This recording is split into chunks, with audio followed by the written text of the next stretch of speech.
Halo semua pemirsa yang ada di rumah, balik lagi dengan kita bersama Fajar Berkah.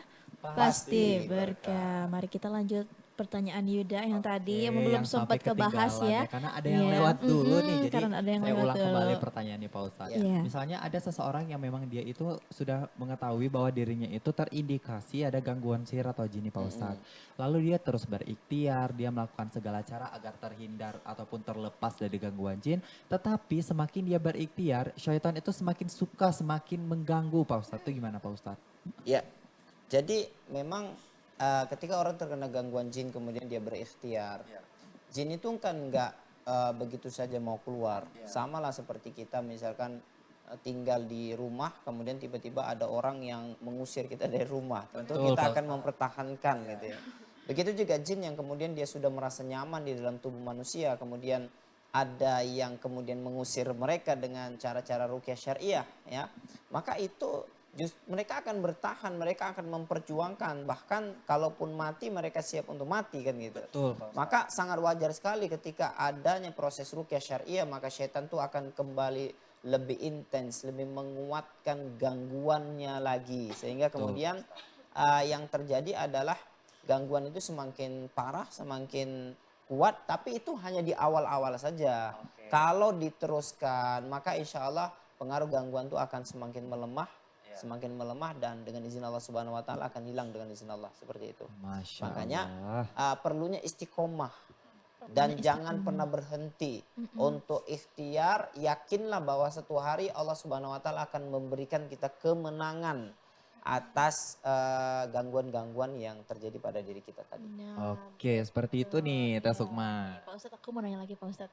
Balik lagi kita ke amalan nih. Adakah Pak Ustadz amalan-amalan yang sering kita lupakan, tapi ternyata amalan tersebut itu bisa mendapatkan pahala yang besar Pak Ustadz? Iya Pak Ustadz. Amalan-amalan Amalan-amalan yang sering kita lupakan Atau nih Pak Ustadz, tertinggal nih yang Pak Ustadz, ya tertinggal. betul. Tapi padahal amalan tersebut jika kita amalkan Amalkan itu betul. mendapatkan pahala yang besar Pak Ustadz, Iya. ya. seperti itu. Jadi para ulama itu mengajarkan 1 menit amalan yang bernilai pahala besar gitu ya. Oke. Contohnya mengucapkan subhanallah. Bayangkan kalau 1 menit kita baca subhanallah, subhanallah, subhanallah, subhanallah, subhanallah, subhanallah. Maka 1 menit kita bisa dapat mungkin sekitar 50 atau bahkan sampai 60 karena subhanallah itu kan 1 detik aja. Betul Iya. Pak Ustadz. Ketika kita mengamalkan subhanallah, subhanallah, subhanallah, subhanallah, subhanallah sampai 1 menit. Contoh 50 kita dapat 50 aja lah, 50 Iya, Pak Ustadz. subhanallah. Kata Rasulullah Shallallahu Alaihi Wasallam, barang siapa yang mengucapkan subhanallah, maka akan ditanamkan 1 pokok kurma di surga. Masya Bayangkan Allah. 1 menit kita bisa menghabiskan subhanallah 50 kali.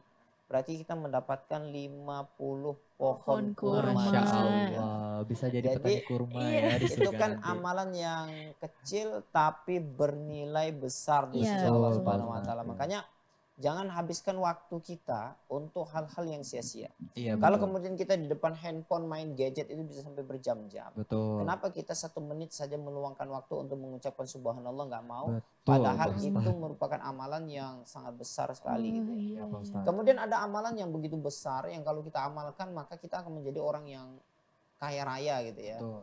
Yaitu sholat 2 rakaat sebelum subuh. Gitu ya. Oke Pak Ustadz. Kata Rasulullah Sallallahu Alaihi Wasallam, rakaatani qabla subhi ya khairun minad dunya wa ma fiha gitu ya. Kata Rasulullah Sallallahu Alaihi Wasallam, sholat 2 rakaat sebelum subuh, ya, sholat sunnah sebelum subuh itu kalau sudah adzan kita sholat 2 rakaat, maka sholat 2 rakaatnya sebelum subuh itu nilainya seperti kita lebih baik daripada dunia dan seisinya. Masya Allah. Dunia dan seisinya. Kita dunia ini kan ya yang ada di permukaan aja lah. Yang ada di permukaan dari tumbuh-tumbuhan, Betul, dari Pak Ustadz. gedung-gedung, kemudian semua lah gemerlap-gemerlap yang ada di dunia yang di permukaan. Wa ma fiha, dan apa yang ada di dalamnya. Di dalam bumi ini itu mungkin ada begunung-gunung emas gitu ya. Betul Pak Ustadz. Dan ternyata dengan 2 rakaat sholat yang kita selalu tinggalkan ini, ya subuh karena ya kesiangan terus bangunnya gitu. Betul Pak Ustadz. Iya. Akhirnya kemudian kita nggak mendapatkan keutamaan besarnya pahala daripada sholat subuh tadi, ya, yaitu seperti kita mendapatkan yang lebih baik dari bumi dan seisinya. Oke. Mungkin ketika kita di dunia ini sebuah apa iya gitu, nggak nampak gitu ya kan. Tapi nanti ketika kita sampai di akhirat, maka 2 rakaat sholat sebelum subuh itu akan menjadi sebuah bukti nyata yang Allah tampilkan, Allah tunjukkan dalam bentuk nyata. Barulah kita akan melihat dahsyat dan besarnya keutamaan yang Allah berikan hanya karena kita melakukan sholat 2 rakaat saja. Jadi banyak sekali amalan-amalan yang sebetulnya kalau kita amalkan maka itu bernilai pahala, bernilai keutamaan yang luar biasa. Dan tentu amalan-amalan ini kalau kita rutinkan dia akan menjadi pembentengan juga dari pengaruh gangguan. Baik jin, sihir, ain gitu ya. Oke, seperti itu ternyata. Pak Ustadz, aku mau nanya nih, kira-kira ada nggak sih tips atau cara gimana kita tuh terhindar dari gangguan jin dan sihir gitu? Iya, tipsnya adalah perbanyak istighfar, perbanyak zikir ya. Dengan kita memperbanyak zikir maka kita akan menjadi hamba Allah Subhanahu wa taala yang senantiasa dijaga oleh para malaikat. Contoh, kalau kita baca ayat kursi, Allahu waliyul ladzina ayat kursi itu ya, ketika kita bacakan maka ada malaikat yang selalu menjaga kita. Kalau ada orang tidur, ketika kita mau tidur, kita baca ayat kursi sebelum tidur, maka malaikat itu ikut tidur bersama kita, bahkan masuk selimut kita. Oh iya. Kira-kira kalau malaikat masuk dalam selimut kita, ada nggak jin yang berani dekat? Nggak ada, Pak Ustadz. Ya, nggak ada. Yang penting yang bukan malaikat maut gitu. Iya betul Pak Ustadz. Kalau malaikat maut dia lebih takut lagi malah jin itu ya. Jadi seperti itu. Jadi amalan-amalan yang harian yang kita amalkan itu semuanya akan membentengi diri kita dari pengaruh gangguan jin ataupun sihir seperti itu. Oke, tetapi ini Pak Ustadz ya, saya mau bertanya ya. Terkadang memang ada amalan-amalan yang sebenarnya tidak dicontohkan oleh Rasulullah, itu malah menjadi amalan yang keliru nih Pak Ustadz. Tetapi bagaimana sih cara jin menyesatkan manusia dengan amalan yang keliru Pak Ustadz? Iya, jadi gini. Jin ini kan punya strategi khusus untuk orang-orang khusus. Contoh, kalau ahli ibadah gitu ya, dia memang orang yang gemar ibadah, pengen ibadah gitu ya, mau menghabiskan waktunya untuk ibadah. Kira-kira orang yang gemar ibadah ini kalau disuruh untuk menyembah berhala, mau nggak? Iya, nggak mungkin mau. Kalau orang ahli ibadah disuruh berzina, mau nggak? Nggak mau. Tahu dia bahwa itu dosa. Tapi kalau orang ibadah disuruh ibadah, mau nggak? Mau dong. Makanya akhirnya setan membuat strategi agar bagaimana orang yang gemar ibadah ini diajarkan ibadah yang nampaknya ibadah itu luar biasa. Kalau kita subhanallah setiap habis sholat kan cuma 33 kali.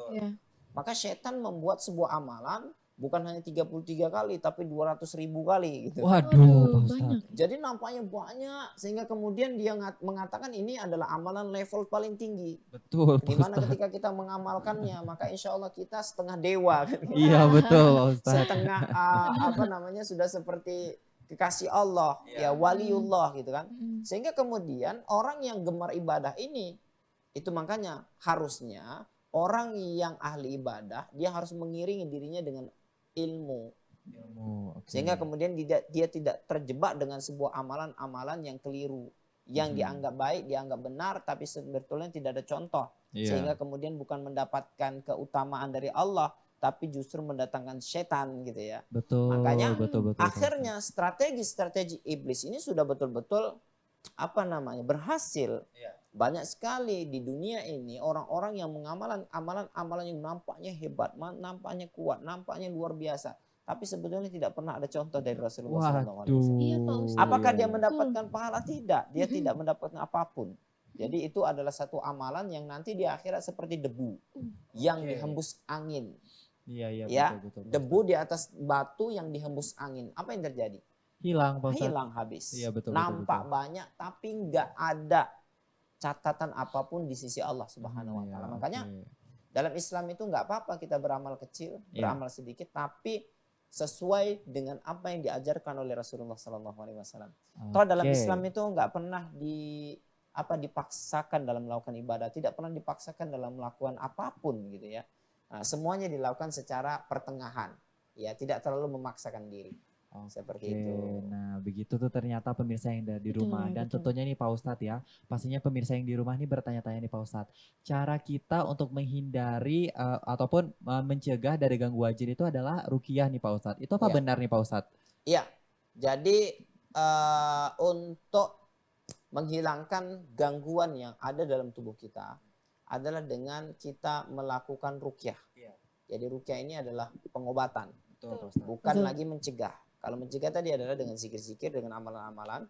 Tapi kalau ruqyah syariah itu lebih kepada pengobatan. Jadi orang yang sudah terkena gangguan jin, sehingga dia dipengaruhin oleh kekuatan atau pengaruh-pengaruh sifat-sifat jin itu, maka dia harus dibacakan dengan ayat-ayat ruqyah syariah. Ya, nah ruqyah ini bisa ruqyah kepada praktisi ruqyah syariah atau ahli ruqyah, atau yang kedua bisa juga ruqyah ini dilakukan secara mandiri, yaitu dengan mendengarkan ayat ruqyah, kemudian mengkonsumsi herbal yang sudah diruqyah, kemudian salah satunya menggunakan wangian kasturi untuk melemahkan pengaruh gangguan sihir yang ada dalam tubuh. Itu kalau kasturi itu kan tinggal rutin kita pakai sebelum sholat, pakai sebelum tidur.